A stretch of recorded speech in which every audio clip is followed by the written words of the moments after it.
Hello, I'm Jen. Welcome back to my channel, Literary Love 123, where I like to use my master's in English to tell all the world that the horror genre is worthy of literary discussion. But today we're just here to talk about my favorites of 2024 so far. So, a couple of disclaimers: not all of these books were published in 2024, but all of these books are books that I have read between the months of January and June of this year. So, after a quick intro, I'm going to give you some quick thoughts on my favorites of the year so far. I have 5 honorable mentions and 10 favorites. So the honorable mentions are going to be in no particular order, and my favorites are going to be starting with number 10 and counting down to number 1 for my favorites of the year so far. I'm not going to really talk about any of these books because I've talked about all of them on my channel. If there are some that you want to know about in more detail, please let me know and I'll be happy to talk about them with you or share the link to that particular video. And if I tried to talk about all of them in depth, we'd probably be here for a while. So let me just start with my honorable mentions. And the first one that I want to talk about is A House with Good Bones by T. Kingfisher. This is a book I had a lot of fun with. It is a Southern Gothic, although it doesn't fit all the criteria exactly for a Southern Gothic, but it has enough in it that I feel like it was close enough. This explores a relationship between a mother and a daughter and a grandmother who's dead, but might not be as dead as one may think. And that's really all I want to say about it. But it was fun. It's nothing groundbreaking, but it was a lot of fun. All right. The next honorable mention that I want to talk about is Thirst. And this is a translated novel. It's written by Marina Chuck. I'm not sure if I'm saying that right. And it's translated by Heather Cleary. So this does have a vampire element to it, which is really one of my favorite things in literature is vampires, but this is set in Buenos Aires and it's definitely gothic. It's feminist and I had a good time with it. And here is a lovely cover. I want to say also it's not the kind of book you can really fly through. The prose is absolutely beautiful, but it's kind of dense at points, so you're going to have to take your time with it, but I really enjoyed it. Oop. I hit the mic in every video, I feel like. The next honorable mention I want to talk about is An Excellent Host by Chelsea G. Summers. This is a super short little story. Chelsea G. Summers is going to appear later in this video on my top 10 list. But this draws from Greek mythology and from the Maenads, who are followers of Dionysus. And the Maenads would get worked up into such a frenzy after drinking so much wine and worshiping Dionysus so intensely that they would end up ripping men to shreds sometimes. So just kind of go into this book with that in mind. And it's also a good book for Swifties because this book was partially inspired by Taylor Swift and her followers. And that just adds another layer of enjoyment to the book for me. But even if you're not a Swiftie, you'll still enjoy An Excellent Host if you're in for, some good for her horror, which who isn't, right? The last 2 books that I want to talk about for honorable mentions are both Frankenstein kind of retellings or reimaginings. The first one is Poor Things by Alistair Gray. You've probably heard a lot about this book, but more so about the movie, which was recently released. I enjoyed both the book and the movie. Very feminist take on a Frankenstein type story, and I really enjoyed this one a lot. And the other honorable mention, again, connected to Frankenstein, is A Botanical Daughter, which I vlogged about in my Frankenstein inspired reading vlog. And as you can see, took some very intense notes. But this is a fabulous, fabulous book. I loved it so much, even though it didn't quite make my top 10. For reasons that I'll talk about or that I did talk about in my Frankenstein inspired vlog. But this follows a couple of men who are removed from Victorian society kind of on purpose so they can protect not only their work, but the nature of their relationship. And one of them is a taxidermist, the other is a botanist, and their interests kind of come together in the creation of a botanical daughter. All right, so now we get to move on into the top 10. So some of these I have physical copies of, some of them I do not. So anytime I'm talking about a book that I don't have a physical copy of, I will put a picture up here so you can see what I'm talking about.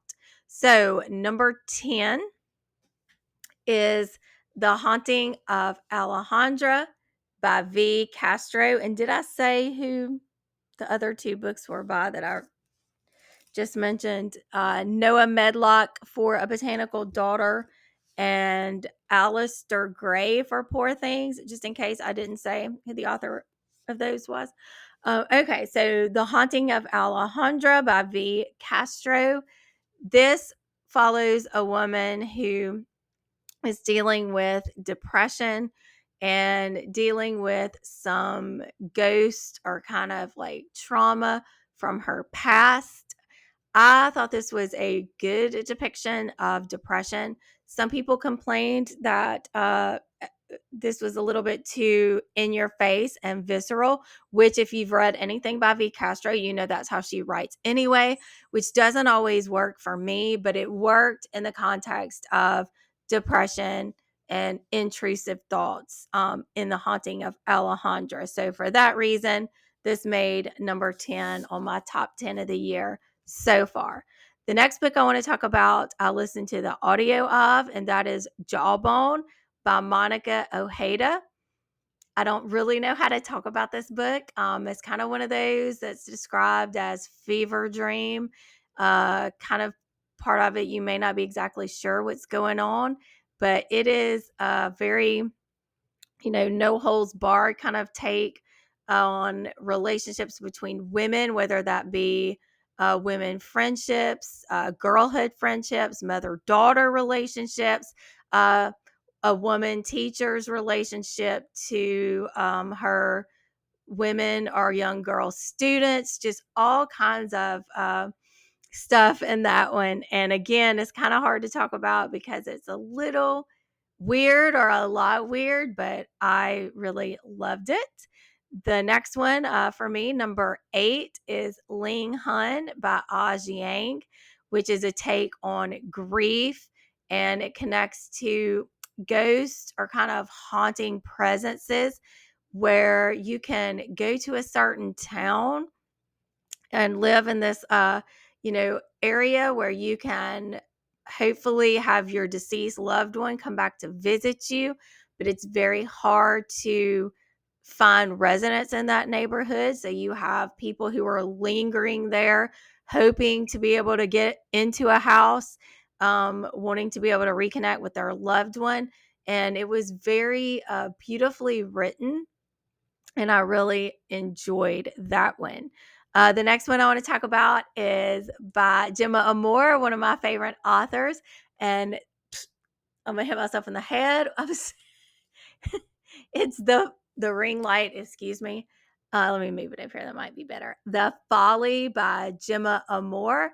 This is a coastal gothic where you have a daughter whose father is recently released from prison. He was exonerated because he had been convicted of killing her mother. She's always believed in his innocence and worked toward getting him released.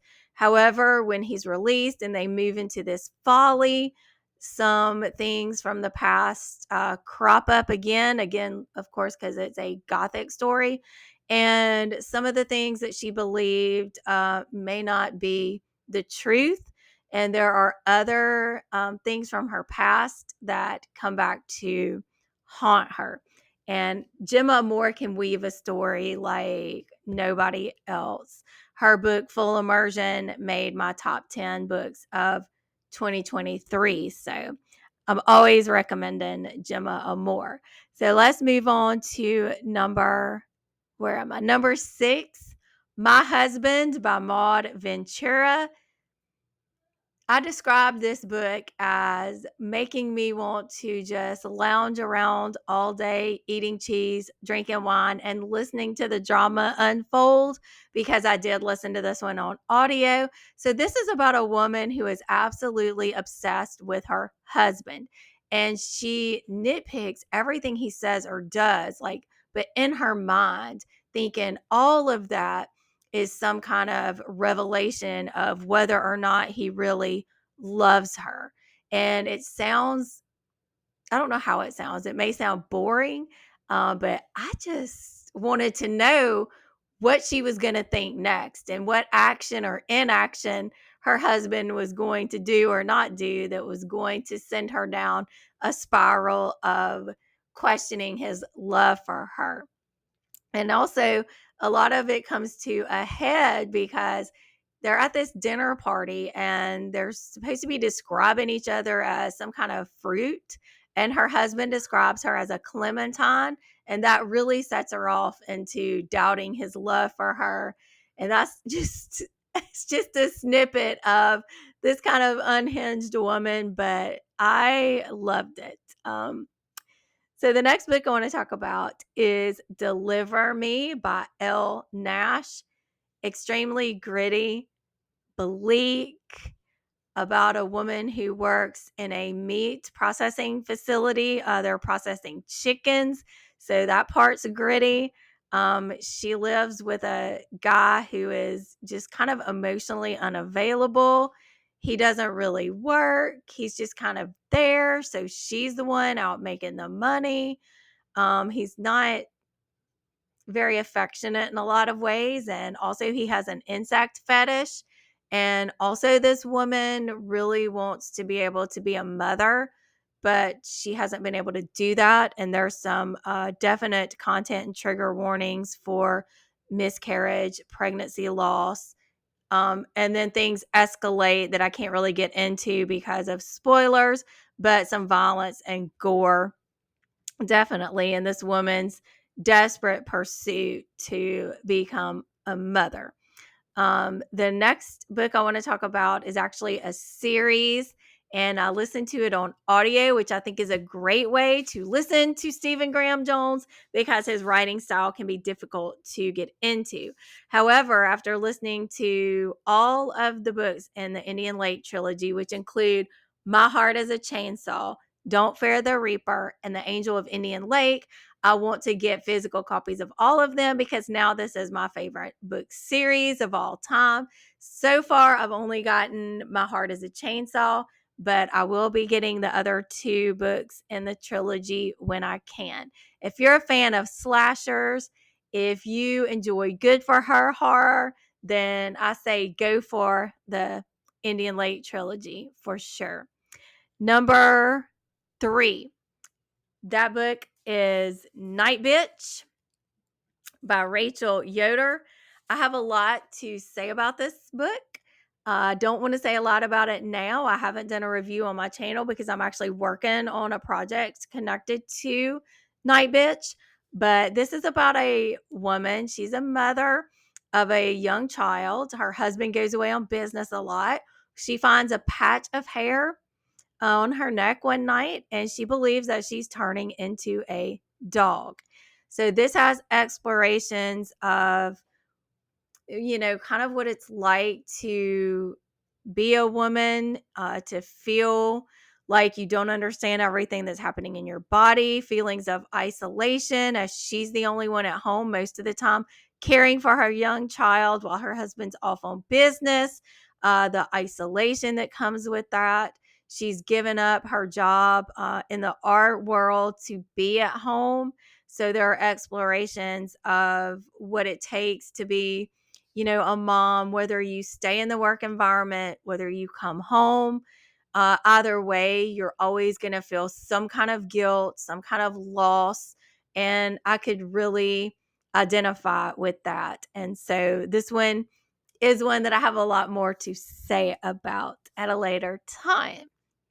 Number 2 is A Certain Hunger by Chelsea G. Summers. I mentioned her previously in the honorable mention with An Excellent Host, and this one is A Certain Hunger. So we're following food critic Dorothy Daniels in this book, who has a penchant for good food, good sex, and possibly also certain men, so she can make delectable dishes with different parts of their bodies. And I absolutely loved this book, and I loved Dorothy. Say what you will. And my number 1 favorite so far for this year, and I don't know if anything is going to replace this one. I would be surprised. That is The Haunting of Velkwood by Gwendolyn Keist. So this story follows Talitha Velkwood, and the neighborhood in which she used to live is also named Velkwood. So you've kind of got that dual meaning there, the haunting of Velkwood, Talitha individually, and the neighborhood. And this is a very unique story. If you're thinking this is a regular kind of haunting or ghost story, it is not that. It is about a neighborhood that all of a sudden one night this veil came over it and no one can get out. It's kind of stuck back in the time in which the veil came down. So the rest of the world is moving on, but this neighborhood is stuck. It's categorized in certain circles as being suburban Gothic, which kind of makes you think of Shirley Jackson, right? The idea that in the very mundane day to day life, seemingly perfect households or neighborhoods, there are something, some sinister things that are going on inside individuals' houses or families. And it also plays with the idea of the past coming back to haunt the present. Now, Talitha, who is the main character, she and her 2 best friends left Velkwood on the night the veil came down. So, pretty much right as they were leaving, I can't really say much, this veil came down. They can actually get back in since they previously lived there. But when they go back in, there's a lot of trauma they have to deal with when they come out again. So there's a lot. I don't know how to talk about this one again without spoiling it. But I do talk about it a bit more in depth in, I think it was my Week of Weird vlog. So if you want to look at that, you can.